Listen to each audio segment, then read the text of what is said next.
জিতু কমল এবং দিতিপ্রিয়া রায়ের বিবাদ এখনো জারি, যা নিয়ে টলিপাড়া রীতিমতো সরগরম। এবার এটাও শোনা যাচ্ছে জিতুকে রিপ্লেস করা হবে চিরদিনই তুমি যে আমার সিরিয়াল থেকে।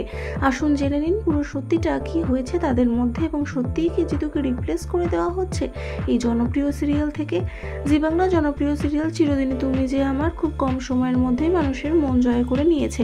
সম্প্রতি দুই রিল লাইফের নায়ক নায়িকা দ্বন্দ্বে জড়িয়েছেন। সিরিয়ালের প্রমোশনের জন্য জিতু কমল ফেসবুকে নিজেদের শুটিংয়ের কয়েকটি ছবি পোস্ট করেন। তার মধ্যে একটি ছবি নিয়ে আপত্তি তোলেন দিতিপ্রিয়া।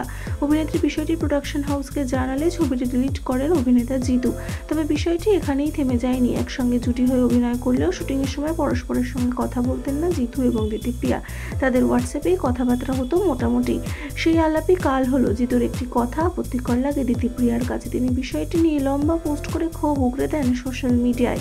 অন্যদিকে নিজের অবস্থান পরিষ্কার করতে জিতু কমলও ফেসবুক পোস্টের আশ্রয় নিলেন। দিতিপ্রিয়ার সঙ্গে তার হোয়াটসঅ্যাপের সমস্ত কথাবার্তা ফাঁস করে দিলেন স্ক্রিনশটের মাধ্যমে। বর্তমানে সিরিয়ালের এই জনপ্রিয় জুটির পর্দার পেছনের গল্প আলোচনার এখন কেন্দ্রবিন্দু। সেই জন্য কিছু ভুয়ো খবর ছড়াচ্ছে যে চিরদিনই তুমি যে আমার সিরিয়াল থেকে আর্য অর্থাৎ জিতু কমলকে বদলে অন্য কোনো হিরোকে আনা হবে। তবে প্রোডাকশন হাউস বা জি বাংলার তরফ থেকে এখনও কোনো অফিসিয়াল স্টেটমেন্ট এই বিষয়ে পাওয়া যায়নি।